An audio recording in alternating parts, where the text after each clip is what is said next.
Hello everyone, আমি Ankita. Welcome back to my channel. তো NM GNM 2026-এর কাট অফের ভিডিওটা অনেকদিন ধরে দেবো ভাবছিলাম। তো আজকে হচ্ছে সেই নিয়ে এনএম জিএনএম 2026-এর কাট অফ ভিডিও নিয়ে। এর আগে মানে এক্সামের আগে আমি বানিয়েছিলাম যে কতটা নাম্বার অবধি এনএম জিএনএমে যেতে পারে। তো আজকের ভিডিওটা হচ্ছে কত র্যাঙ্ক অবধি মানে তোমরা চান্স পেতে পারো। যেহেতু তোমরা অনেকেই কমেন্ট করছো আমাকে যে এত র্যাঙ্কে আমি কি চান্স পাবো, এরকম অনেকেই ক্যাটাগরি বা এসসি এসটি ওবিসি ইডাব্লিউএস তারপর জেনারেল সমস্ত ক্যাটাগরিতে থেকেই কোয়েশ্চেন করছো। তো আরও যদি কোনো কমেন্ট করো তাহলে কিন্তু অবশ্যই জিএমআর র্যাঙ্কটা লিখে তারপরে কমেন্ট করো, আর আমি চেষ্টা করবো সবাইকে রিপ্লাই দিয়ে দেওয়ার। আর তো কাট অফ কতটা যেতে পারে না যেতে পারে সে নিয়ে একটা আইডিয়া তোমাদের আমি দেবো। এই যে কাট অফটা ভিডিওটা আজকে দেবো সেটা প্লাস মাইনাসও অবশ্যই হতেই পারে। তো শুধুমাত্র একটা আইডিয়া আমি তোমাদেরকে দেবো যে কাট অফটা কতটা যেতে পারে। আর তাছাড়া আজকের ভিডিওতে আমি আরেকটা জিনিস নিয়ে তোমাদেরকে আলোচনা করে দেবো, যেটা হচ্ছে ডকুমেন্টস। মানে তোমরা অনেকে জিজ্ঞাসা করেছো যে ভেরিফিকেশনের সময় কী কী ডকুমেন্টস লাগবে। তো এই ডকুমেন্টসের ভিডিওটা আমি নেক্সট ভিডিওতে ভালো করে ডিটেলসে বলবো। আর আজকের ভিডিওতে আমি রেজিস্ট্রেশনে কী কী ডকুমেন্টস লাগে আর তাছাড়া হচ্ছে কিছুগুলো কোশ্চেন অ্যান্সার তোমাদের আমি রিপ্লাই দিয়ে দেবো, যেগুলো তোমরা কমেন্টে জিজ্ঞাসা করেছো। তো আরেকটা কথা বলে দিই, রেজিস্ট্রেশনে তোমরা অনেকে জিজ্ঞাসা করছো কখন হবে, ওটা নির্দিষ্ট ডেট থাকে কিনা। তো হ্যাঁ, নির্দিষ্ট একটা ডেট থাকে যেটা অফিসিয়াল ওয়েবসাইটে দিয়ে দেবে, তখন আমি তোমাদের জানিয়ে দেবো। তো চলো আজকে ভিডিওটা স্টার্ট করা। তো প্রথমেই হচ্ছে এনএম নিয়ে বলে দিই, এনএমের কাট অফটা নিয়ে। তো প্রথমে জেনারেলে দেখো, সাধারণত কী হয়, 1000-এর মধ্যে র্যাঙ্ক থাকলে অবশ্যই কিন্তু এনএমটা প্রতি বছরই পেয়ে যায়। মানে first round, second round, third round অবধি কিন্তু 1000 র্যাঙ্কের মধ্যে জেনারেল যারা আছো তারা কিন্তু পেয়ে যায়। এরপর 1061, 1100 পর্যন্ত কিন্তু চান্স থাকে। আর 2000 কিন্তু যাদের র্যাঙ্ক তারা এনএমএ জেনারেল যদি হও তাহলে চান্সটা কিন্তু খুবই কম। তো 1000 বা 1100, খুব বেশি হলে 1200-1300 অবধি তোমরা কাউন্সেলিং করাতে পারো এনএমের জন্য জেনারেলদের। এরপর হচ্ছে আর যাদের অনেক দূরে র্যাঙ্ক তারাও যদি ভেবে থাকো যে এনএমটা তোমরা চাও তাহলে কি করবে, তো তাও তোমরা কাউন্সেলিংটা অ্যাটেন্ড করতে পারো। এনএমের কলেজগুলো ফার্স্টে দিয়ে দিই, তাহলে চান্স না পেলেও তোমাদের এক্সপিরিয়েন্স হবে নেক্সট ইয়ারের জন্য।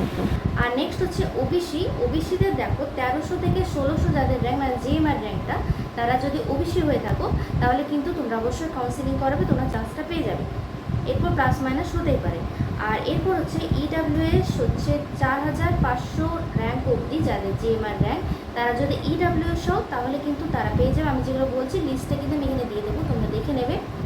আর 4500 বললাম ইডাব্লিউএস, এরপর 4500 বলেছি, এর থেকে বেশিও যেতে পারে, 5000 অবধিও যেতে পারে। তো তোমরা যদি ইডাব্লিউএস হও আর 7000 পর্যন্ত তোমাদের র্যাঙ্ক থাকে মানে জিএমআর র্যাঙ্ক, তাহলে কিন্তু তোমরা কাউন্সিলিং অবশ্যই অ্যাটেন্ড করবে।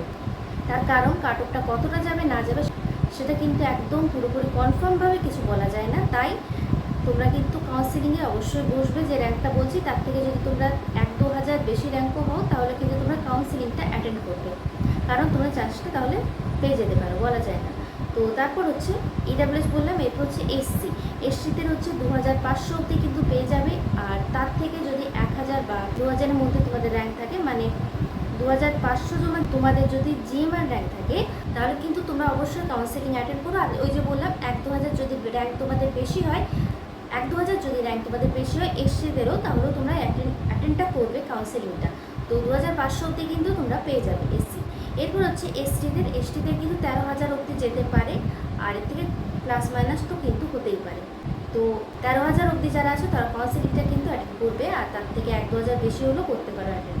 এরপর হচ্ছে অরফ্যানদের কিন্তু অনেকটা র্যাঙ্ক কম যায়, মানে কাট অফটা অনেকটা কম যায়।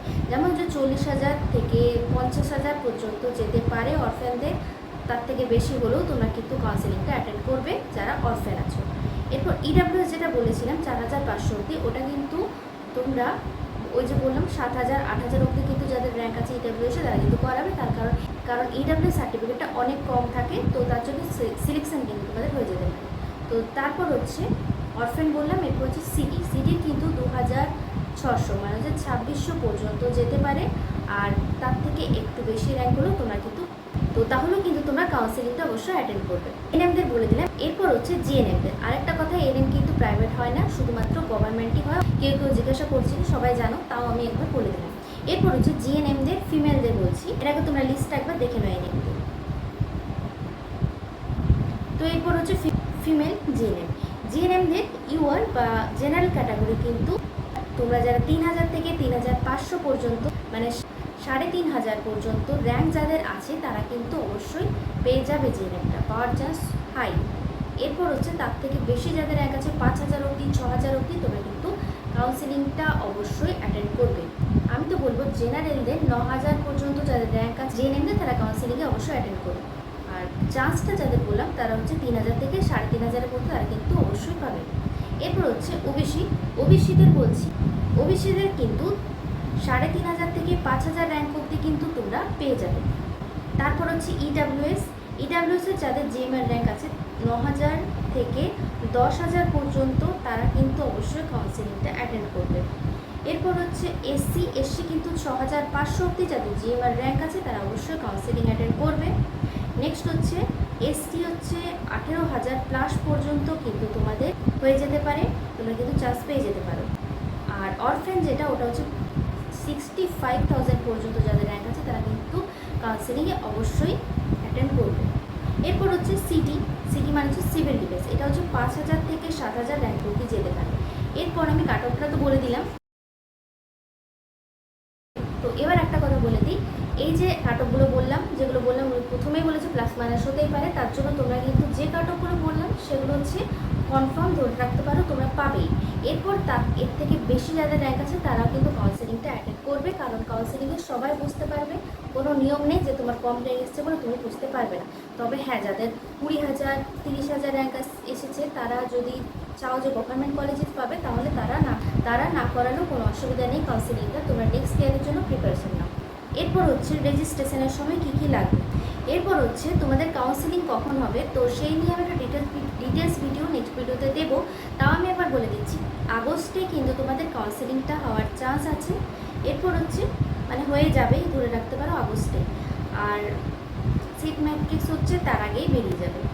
এরপর হচ্ছে তোমাদের কাউন্সিলিং করালে মানে হচ্ছে চয়েস ফিলিং, তোমাদের ফার্স্ট কাজ হচ্ছে যখন তোমাদের কিন্তু ডেট দিয়ে দেবে রেজিস্ট্রেশনের, তো তখন আমি জানিয়ে দেবো, তখন তোমাদের ফার্স্ট কাজ প্রথমে হচ্ছে রেজিস্ট্রেশন করে। রেজিস্ট্রেশনের সময় 500 টাকা লাগবে। আর রেজিস্ট্রেশনের সময় অনেকে জিজ্ঞেস করছো কী কী ডকুমেন্ট লাগবে, তো ব্যাংকের পাসবই লাগবে, আর হচ্ছে আধার কার্ড লাগবে, আর হচ্ছে এইচএসের রেজাল্ট লাগবে, এই তিনটে কিন্তু লাগবে। আর তাছাড়া এনএমজেএনএম যে অ্যাডমিট কার্ডটা ওটা নিয়ে যাবে। এগুলো হলো। আর হচ্ছে তোমাদের রেজিস্ট্রেশনের পরে কিন্তু চয়েস ফিলিং করতে হয়, চয়েস লকিংয়ের ডেট দিতে হয়, ওটাও করতে হয়। তারপর হচ্ছে সিট বুকিং করতে হয়, মানে সিট অ্যালটমেন্ট রিটার্ন তোমাদের যখন ফার্স্ট কাউন্সিলিংয়ে নাম আসবে তখন।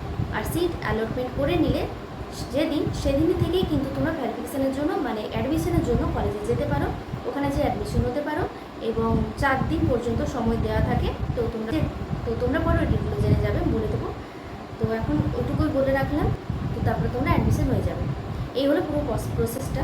তো কেউ জিজ্ঞাসা করেছিলে যে তোমরা যদি চান্স পেয়ে যাও এবং তোমরা আপগ্রেডেশন করতে চাও তাহলে কি তোমাদের ওই কলেজে যেতে হবে ফিজিক্যালভাবে? তো হ্যাঁ, অবশ্যই যেতে হবে ওই কলেজে, যেয়ে তোমাদের ভেরিফিকেশনটা করতে হবে, অ্যাডমিশন নেওয়ার জন্য সমস্ত কিছু মেডিকেল যা যা লাগে সব কিছু নিয়েই ওখানে যেতে হবে।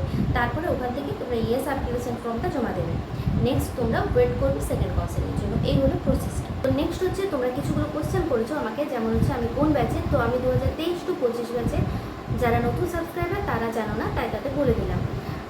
আর জিজ্ঞেস করেছো যে আমি ফার্স্ট কাউন্সিলিংয়ে পেয়েছিলাম কিনা। হ্যাঁ, আমি ফার্স্ট কাউন্সিলিংয়ে মানে ফার্স্ট রাউন্ড কাউন্সিলিংয়ের রেজাল্টে আর ফার্স্ট চয়েসেই পেয়েছিলাম। আমার বাড়ি রঘুনাথপুর, আর আমি রঘুনাথপুরে ফার্স্ট দিয়েছিলাম, তো ওটাই পেয়েছি। আর আমি অনেকবার বলেছি, আবার বলে দিচ্ছি, মেডিকেল যে সার্টিফিকেট করাতে হয় তার জন্য যে রিপোর্টগুলো বা টেস্টগুলো করাতে হয়, কিন্তু যেখানে থেকে তোমাদের ইচ্ছে সেখান থেকে তোমরা করতে পারো। আর একটা এক জায়গায় করালে আরেকটা অন্য জায়গায় করালে এরকম করেও তোমরা কিন্তু করতে পারো, গভর্নমেন্ট প্রাইভেট যে কোনো জায়গায়। তো এই হলো আজকের ভিডিও। তো তোমাদের ভিডিওটা কেমন লাগলো অবশ্যই কমেন্ট করে জানিও, আরও কোনো কোয়েশ্চেন থাকলে অবশ্যই কমেন্ট করো। তো যারা নতুন এসছো চ্যানেলে অবশ্যই চ্যানেলটাকে সাবস্ক্রাইব করে দিও এনএমজেএনএম নতুন ইনফরমেশন পাওয়ার জন্য। তো ভিডিওটা ভালো লাগলে অবশ্যই লাইক করে দিও ভিডিওটা, আর হচ্ছে নেক্সট ভিডিওর জন্য ওয়েট করো। আর কী ভিডিও চাও কমেন্টে জানিও। তো দেখা হচ্ছে তাহলে নেক্সট ভিডিওতে, ততক্ষণের জন্য টাটা।